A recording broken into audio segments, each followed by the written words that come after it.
No. All right. Hello. My name is Dex Troxel, and this is going to be my mock interview. All right. So, you want to get started? Sure. Hello. All right. So there'll be a number of questions. The first one is I just want to get an idea of how you organize, plan, and prioritize your work. Okay. The easiest way for me to organize and plan my work is by keeping a detailed schedule through Google Calendar. I started doing that when I got my first job as a desk manager through Cal Poly. I think that it's a really, really effective way of organizing because it tells you all the things that you need to do. And it sort of gives me a visual perspective because I'm definitely a more visual learner as to when things need to get done. So that way I'm able to just break it down into steps and know that I need to get this done by this date, this done by this date, and I can just go from there and work more effectively. Interesting. So you worked with residents. I guess that flows pretty neatly into the second question, which is if you could just share an experience in which you effectively contacted customers or discussed needs and explained how products or services could meet those needs. Yeah, absolutely. And again, related to that job through Cal Poly, working with students was definitely a big challenge. My role as the desk manager was to work with the students, find out what their needs were, and how I, as the desk manager, could meet those needs, along with my desk assistants, who I was in charge of.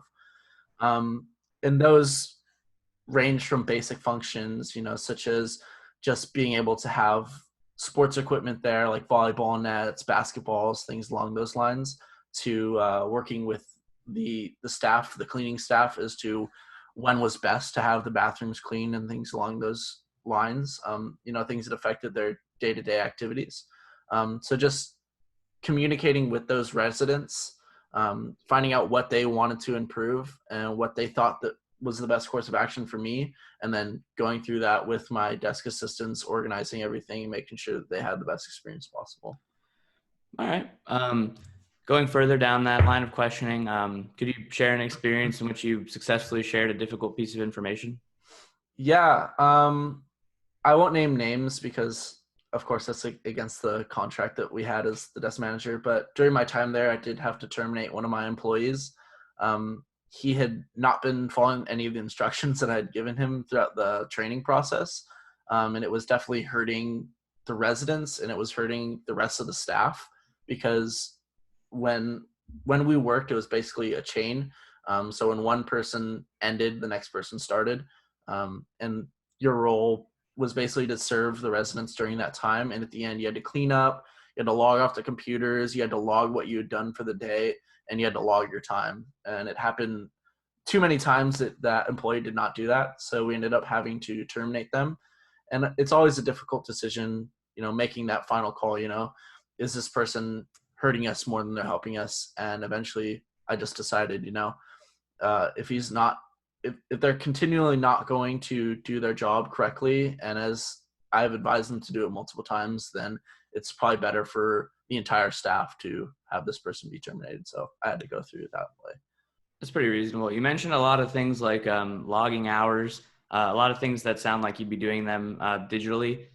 So going down that, would you share an experience in which you applied like new technology or information in your job, and how did it help you and your company? Yeah, absolutely. Going back to that job in particular, we introduced a new software throughout all of Cal Poly during that year for move-in. It was called StarRes.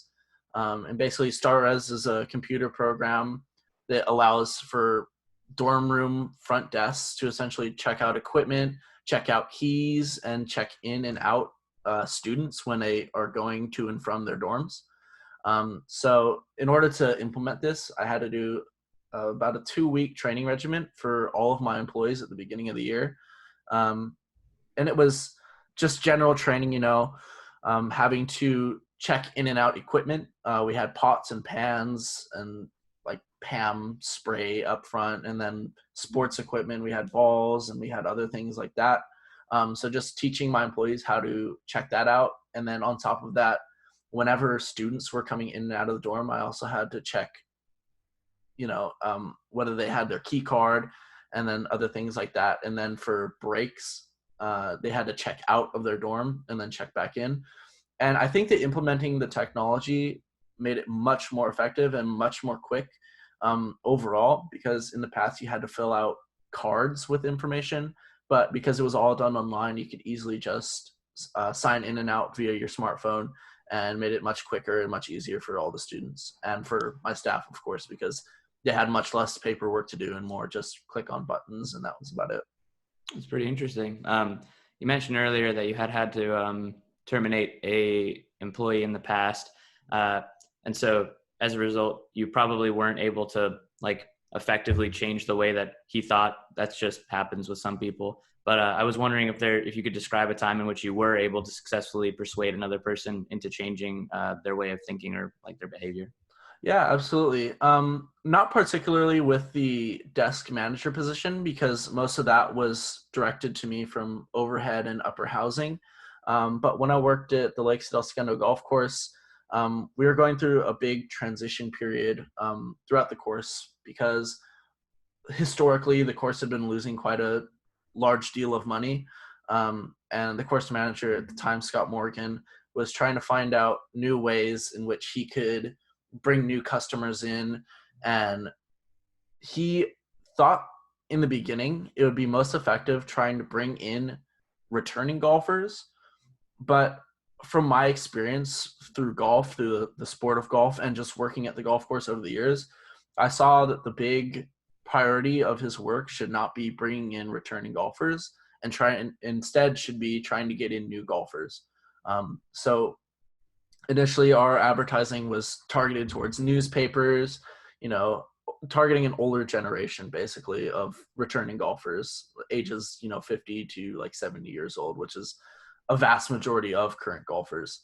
But new innovations in the golf industry, like for one of the major changes now is Top Golf. I don't know if you've ever heard of a Top Golf, but it's basically just a state-of-the-art golfing facility where you can play like game modes. There's targets, and there's just different things like that. That's more fun, more interactive. Adding a bar, different decisions like that to bring in a younger audience that hadn't participated in golf activities before was primarily the idea of me and my coworkers, who were of course younger, that were just working at the pro shop at the time, and just thinking of ways, if the traditional way of bringing in people who have golfed before isn't working, we should try something new, try something that'll get new people in there and start making money for the course. It's pretty interesting. I was curious if you could provide an example of a time when you were able to demonstrate excellent listening skills, and what was the situation and outcome? Yeah, I think listening is one of the most important skills for any person who's in charge of managing anything.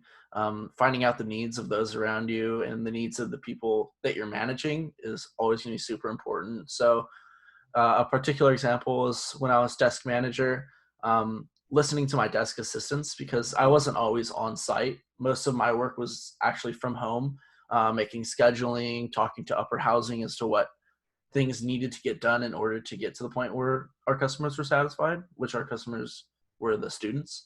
But for me, that basically included listening to what my desk assistants had to say, because those are the people that were living in the dorms. Those are the people that are interacting with the students on a daily basis. So just getting their opinions and hearing what they have to say, what they want to see change, that was super essential for me, to make sure that I was satisfying my students.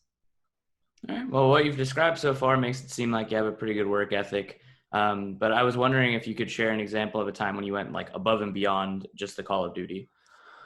Yeah, I think a good example of that is during the desk manager training. It was basically explained to us that at some point in the year, the desk managers would have to put on a project area for the students, or a program area as they called it. And that's basically just teaching the students about some sort of something, that could be related to like mental health awareness, that can be related to drug awareness, or pretty much anything in between, and just doing something for them so they have some sort of an awareness of that. And most of the desk managers that I talked to or was in contact with just did basically, billboards, posted up around the dorm room, and pretty boring, not super interactive for the students, and I figured that would not be the most effective way to go about reaching the students because, you know, only so many of them were going to read the billboards while they're walking through.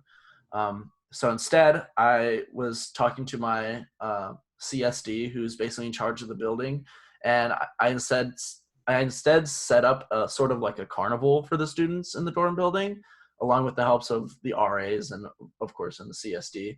And it was for mental health awareness, and basically it was sort of like a fundraiser. It was funded by the actual dorm building people, the people in charge who are in upper housing, and we basically raised funding for mental health awareness charities. And all we did was we set up like basically concert style speakers. We found out one of the students in the dorm was a DJ, so we had them DJ. We sold concessions. We sold candy. We had cotton candy. We had a couple of popcorn, I think, and then we had like a big bounce house and then cornhole and other activities for the students to do. And it ended up being a huge success. And I think that me taking it to making it a carnival and making it something tangible for the students to actually do just took it above and beyond and made it stick with them so much more that mental health awareness was much more important than just a billboard. Yeah, it's pretty interesting. It seems like with that example and the Top Golf sort of idea example, you use a lot of innovation in your work. But I was wondering if you had an example of an experience in which like you relied on more on like attention to detail and thoroughness, and like how that had an impact on your last company. Yeah, I think attention to detail and thoroughness is super important for more of like the paper side of things. Of course, if you're doing things that are tangible, nothing's ever going to be 100% flawless, perfect, going to go exactly the way you want it to. And I think attention to detail has applied more to me in my cash handling.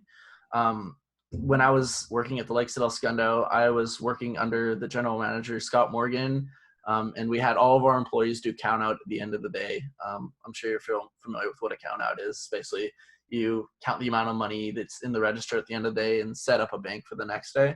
Mm. And my role, because I had been there for a little bit longer than the rest of the employees, was I had to double check and then submit that to the manager, all the banks that were counted out. So I had to go through, had to count all of the cash, had to count all of the cards. So we had Visa, MasterCard, and American Express available to us. And I had to make sure that all the numbers that were input into the system were correct so that we didn't have any discrepancies when we sent it to our city accountant. Because since we're a city-owned course, if those numbers were wrong and we were to ever get audited, that would just be major problems for the city, and would get the Lakes of El Segundo into some major legal trouble. So attention to details is super important there. And I made sure to do my best to not mess up on any of those for my manager. All right. Well, we've spoken a lot about decision making so far and a little bit about interpersonal communication. So if we could go further into interpersonal communication, could you share an experience in which you effectively like negotiated a price or terms of sales or a service agreement? I haven't actually, in my experience, ever negotiated a price or any sort of a contract of that matter. The nearest to that I've gotten was when I was hiring my employees, or the desk assistants for the desk manager job, was basically negotiating pay, just how much the student needed per hour, and then factoring in how much money they were getting from work study and seeing how many hours they could work and how that would fit our need. But other than that, I haven't worked with any companies or like people per se doing that. It's mostly just on an individual basis what we needed from them and what they were willing to work for. Okay. We spoke as well earlier about times in which you've had to make tough calls. In particular, you spoke about having to terminate the employee in the past. And going further on that, I was curious if you could provide an example of a time where your ethics were tested. Yeah, ethics. That's a good question. I think that the time that my ethics were tested the most at my job was when I was working at the Lakes of El Segundo. Basically, my manager decided to hire on one of my best friends to be one of my coworkers. So, you know, having to work with one of your friends is always going to be difficult. You know, you don't want to tell them what they're doing is wrong. You don't want to tell them that they're not good at their job or anything like that. So it's like a very delicate situation because they are your friend, but at the same time, they're your coworker. So I think when I was training my good friend to do the job, because I was, of course, there for longer than him, and I was the person who was training all the employees at that time, basically. Um, just being able to teach him in an effective way while still maintaining that friendship was definitely a big test for my ethics. And I think that I did well because he ended up staying there for 3 years and was throughout the entire time was one of the most accurate employees and did a really good job bringing people in, made a lot of personal connections with a lot of the employees. So definitely did a good job there. Nice. That's good to hear. Going further into how you make decisions personally, if you could share an experience in which you like used your ability to consider cost benefit sort of analysis of a potential action and how that helped you choose the most appropriate action in a situation.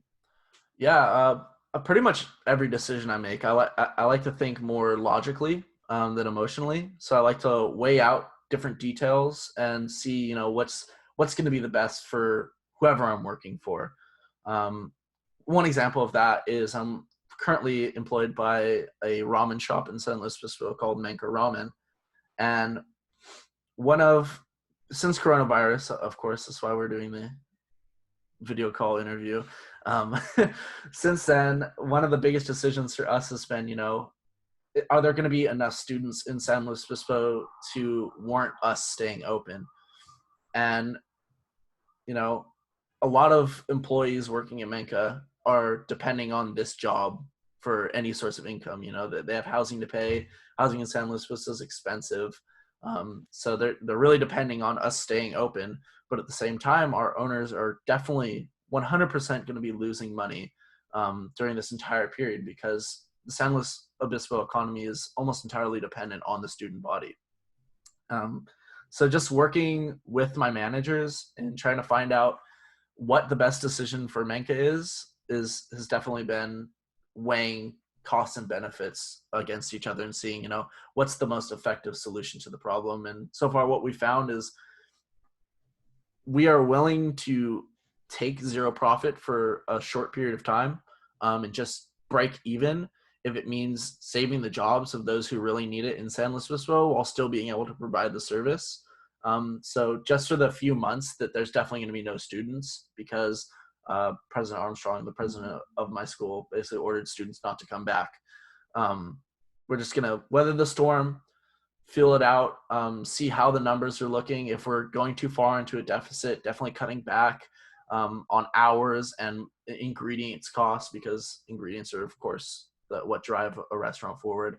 Um, but yeah, just deciding that was based mostly on the hard facts of how we're going to be able to weather this storm together as a team rather than emotions of, you know, I really need this job or this person is like kind of an worker. We can just get rid of them. Instead, we're looking at the business holistically and how to best go about the situation. All right, good answer. I'm gonna shift topic a bit. If you could just tell me about another effective sales presentation or proposal that you've prepared and delivered.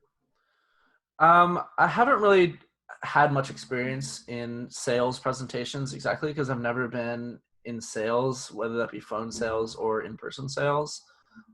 Closest I can get to that is I did like over-the-counter sales basically because I was a cashier at the Lakes of Segundo and just persuading people and helping people and of what equipment to buy based on what we were getting into the shop. So one of the main functions that I had was getting inventory out of there that we just got new. Because that was the stuff that sold the most because of course no one's going to want old supplies and old models of clubs and balls and stuff like that. So whenever we got in a new shipment, just pushing that out to the customer as much as possible, you know, whenever they ask, hey, what ball do you play? Even if you don't play that ball, you know, you have to advise them, you know, this is the best ball. This is the one you got to go with, or this is the top of the line club. So you should buy this one, and just giving them incentive to buy that. And that's more of my experience with sales rather than cold calling or meeting with clients or anything like that. All right, we've just got a couple more questions here. If you could share an experience in which collaborating with colleagues helped you be more effective in your work. Yeah, absolutely. And that goes right back to the desk manager position. Working with my desk assistants was pretty much my job. Working together as a team and finding out the needs of the students was what we did. So without my team by my side telling me what I needed to do and what they thought was best and what the students had been telling them, I wouldn't have been able to do the job at all. So just working with them is probably the best teamwork that I've had professionally in my life. So just learning from them, learning from that experience, how to be a leader, how to be a good boss, and how to listen and taking everyone's feedback and suggestions, and then actually putting that into action is definitely my most collaboration experience, my best collaboration experience, I should say. Okay. And can you provide an experience that demonstrates your ability to manage time effectively, and what were the challenges and results? Yeah. So just off the top of my head, an example of that is working at the ramen shop. One of my role is a prep cook slash server. I kind of do everything around the restaurant, but is getting the soup out at the correct time every day. So in order to do that, you have to start really early in the morning or the day before in order to get the soup to the people at the time that the restaurant's orders. The people at the restaurant order, I should say. So every day we open the restaurant at 5 o'clock. So just being able to budget my time so that I can serve the customers, I can do the cooking, I can do the prep work and everything, and still be able to get the soup on and boiling and ready for the next day by 11 o'clock p.m. is just super important because you have to factor in, how long does it take to boil all the eggs? How long will it take to boil all the bones all the way through for the broth? How long does it take to cut all the ingredients up? And then how much manpower do we have for the day? Is the main chef in, or is it just going to be me? Is it just going to be the owners in today, or is it just servers? And just understanding that and basing my decision off of that is a really good example of time management for me. Um, Being able to set aside time when I know I need it to do like a big task rather than just a bunch of small tasks. Because I like to break things down into chunks, but I don't like to be like micromanaging everything that everyone's doing because I just think that people work less efficiently when they're being micromanaged all the time. So just being able to make sure that I have my stuff done by that time and just making like giving them the allotted amount of time that I know that they'll need um, is definitely good for my scheduling experience. All right. Well, that's all the questions I have for you. So we can go ahead and wrap up here. Thank you for your time. You should hear back from us in the next couple of days. Yeah, thank you very much, Adam. For sure.